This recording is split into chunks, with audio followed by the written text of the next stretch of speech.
हामी जुन देशमा छौँ हामीलाई त्यसको हिस्ट्री नै थाहा छैन क्या। त्यस कारण हामी यति पावरफुल कन्ट्री छ नि यो नेपाल।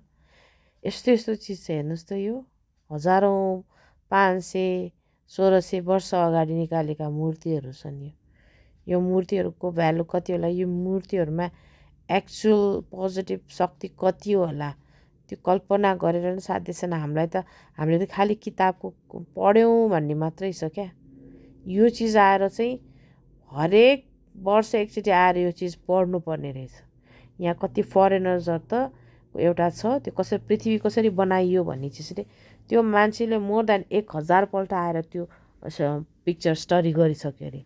भनेपछि कति विद्वान मान्छेहरू छन् र हामी कहाँ कस्तो कस्तो चिजहरू रहेछ त। त्यो चाहिँ यो के अरे महाभारतमा श्रीकृष्णले युज गरिबक्सेको त्यो एउटा चार्ट जस्तो रहेछ है।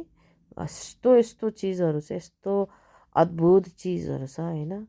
प्लिज यो छाउनी म्युजियम चाहिँ हजुरहरू सबैले घुमिदिनु होला, मेरो पनि आग्रह छ। मैले यति वर्थ फिलिङ गरेँ, म संसारको कहाँ कहाँ पुगेँ तर आज यस्तो आनन्द आयो।